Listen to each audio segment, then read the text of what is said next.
মালদা জেলার Chanchal super speciality হাসপাতালে এক প্রসূতির মৃত্যুকে ঘিরে ব্যাপক উত্তেজনা ছড়ালো। প্রসব যন্ত্রণা নিয়ে গত রবিবার হাসপাতালে ভর্তি হয়েছিলেন সালমা সুলতানা, বয়স 26। তার বাড়ি শামসি মালোপাড়ায়। বুধবার চিকিৎসাধীন অবস্থায় তার মৃত্যু হয়। মৃত্যুর খবর ছড়িয়ে পড়তে পরিবারের সদস্য ও স্থানীয় বাসিন্দারা চিকিৎসায় গাফিলতির অভিযোগ তুলে হাসপাতাল চত্বরে প্রসূতি বিভাগে বিক্ষোভে ফেটে পড়েন। মুহূর্তের মধ্যে পরিস্থিতি উত্তপ্ত হয়ে ওঠে। ক্ষুব্ধ জনতা হাসপাতালের সামনে জড়ো হয়ে বিক্ষোভ দেখাতে থাকেন। পরিস্থিতি নিয়ন্ত্রণে আনতে ঘটনাস্থলে পৌঁছায় চাচল থানার বিশাল পুলিশ বাহিনী। উত্তেজনা আরও বাড়ায় নিরাপত্তার স্বার্থে নামানো হয় র্যাফ। হাসপাতাল চত্বর ঘিরে ফেলে পুলিশ, যাতে কোনো অপ্রীতিকর ঘটনা না ঘটে। এদিকে মৃতার পরিবার অভিযোগ করেছে, যথাসময়ে সঠিক চিকিৎসা ও নজরদারি পেলে এই মৃত্যু এড়ানো সম্ভব ছিল। তাদের দাবি, চিকিৎসকদের গাফিলতির কারণে প্রসূতির প্রাণ গেল। অন্যদিকে হাসপাতাল কর্তৃপক্ষের পক্ষ থেকে এখনো পর্যন্ত কোনো স্পষ্ট প্রতিক্রিয়া মেলেনি। ঘটনাকে কেন্দ্র করে গোটা হাসপাতাল চত্বরে চরম উত্তেজনা ছড়িয়ে পড়ে। পরিস্থিতি স্বাভাবিক রাখতে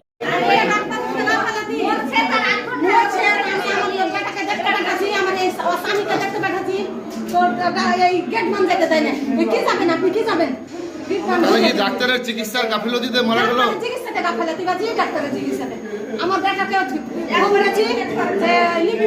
আপনার বৌমা,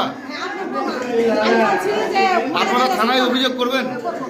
আমি বলছি যে আমার বেটা বড় বেটাকে ফোন দিয়েছি যে সুলতানা সুলতানা মারা গেছে, বেটা দৌড়িয়ে এসো। এবার গেট মান ঢুকতে দিলে না। এবার একটা পুলিশে আমার বেটাকে ঢুকতে দিল, জোর মুস্তি জ্যাকেটটাকে কাঢ়ে নিল। এলে কেমন ধারণা বুঝনাতে আমার বেটাকে এইভাবে চট তুলে দিয়েছে, আমার বড় বেটাকে এইভাবে চট তুলে দিয়েছে। আমার বউ বলে গেছে, আমার বেটা ডাকবো না, ঢুকতে দেয়। কিন্তু সরকার তো মানুষের সুবিধার জন্যই হাসপাতাল বানাইছে। আমি সরকার সুবিধার জন্যই হাসপাতাল বানাইছে।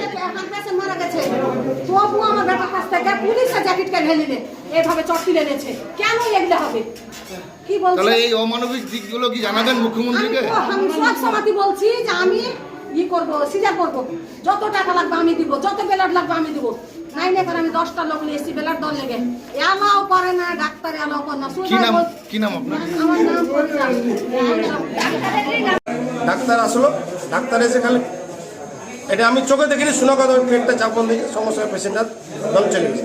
এবার বেডে যতগুলো পেশেন্ট আছে, নাহলে 20টা পেশেন্ট শুনতে পাচ্ছি, এই ডাক্তারের কারণে মরলো, ডাক্তারের কারণে মরলো, ডাক্তার মেরে ফেলে দিলে, ডাক্তার মেরে ফেলে দিলে, এভাবে পড়ছে। এইটুকু আমি শুনি। আমি ছুটে শামসির দিকে আসলাম, আমার শামসিদের বাড়ি। শামসির দিকে ছুটে এসে আমি গেলাম, তিনতলায় উঠলাম, উঠে যা বললাম কী হয়েছে। তাও ভাতিজিটা বলছে যে আমাকে তাও মেরেছি। তোমাকে মারলো কেন? পেশেন্ট মরেছে, পেশেন্ট তুমি বলতে পারো যে আমাকে মেরেছে। এসে কে মেরেছে? যে একটা পুলিশ অফিসার আমাকে কী করেছে, চেয়ে নিলে বলছে বাড়া কিন্তু বাড়া। আমার কে মেরেছে দেখি অফিসারটা, আমি জোর গলা দিয়ে বলেছি কে মেরেছে দেখি। আমার কাছে থানার কালো করে অফিসার আছে, আমি তো নাম জানি না ওর, ও আমাকে ঠেলে ধাক্কা দেবে, তুমি বেরাও বেরাও, তোমার কি আছে কিনা। আচ্ছা বলছি, এই যে হাসপাতালের দুরবস্থা, চিকিৎসার গাফিলতির কারণে কি মৃত্যু? হ্যাঁ, চিকিৎসার গাফিলতির কারণে মৃত্যু হয়েছে। আর এত বড় হাসপাতাল রাজ্য সরকার দিয়েছে মালদার চাচলকে, হ্যাঁ, সুপার স্পেশালিটি বলা হচ্ছে, এই হাসপাতালের চিকিৎসা কি ঠিক আছে? না, এখন পর্যন্ত নাই।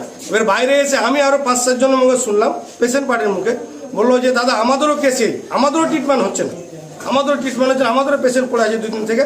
এই কিন্তু ডাক্তারের অবহেলাতে মারা যাচ্ছে। এটা সরকার, রাজ্যের মুখ্যমন্ত্রীর কাছে কি আমরা আবেদন কিন্তু করবেন? এটার পিছনে ছাড়বো না।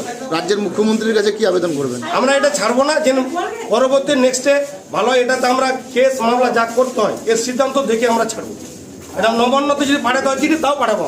মুখ্যমন্ত্রীকে জানাবেন? হ্যাঁ জানাবো, অবশ্যই জানাবো। আচ্ছা, এখন কি থানায় লিখিত অভিযোগ করবেন? হ্যাঁ করবো, আমি দেখে নিই। এটা আমাদের ডাকছে, সুপার হসপিটাল ডাকছে, ওখানে কথা বলবো, কথা বলার কী বলছে শোনার পরে করবো। কি নাম আপনার? আরশাদ আলী, বাড়ি কোথায়? শামসি।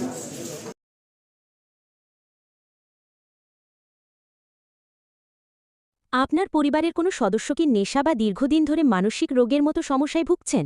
স্থায়ী সমাধান পেতে চান? তাহলে আজই চলে আসুন গঙ্গারামপুর পুনর্জন্ম নেশামুক্তি কেন্দ্র, কালদিঘি হিমঘরের পাশে। এখানে নেশা, মানসিক রোগের চিকিৎসা, পুনর্বাসন, মেডিটেশন, যোগব্যায়াম, কাউন্সেলিং ও ডাক্তারের পরামর্শ দিয়ে রোগীকে সুস্থ করে তোলা হয়। আপনার প্রিয়জনকে সঠিক পথে ফিরিয়ে আনতে সর্বদা পাশে আছে গঙ্গারামপুর পুনর্জন্ম ডি অ্যাডিকশন সেন্টার এবং চ্যারিটেবল ট্রাস্ট। আমাদের ঠিকানা দক্ষিণ দিনাজপুর, গঙ্গারামপুর, কালদিঘি হিমঘরের পাশে। যোগাযোগ 8670149220।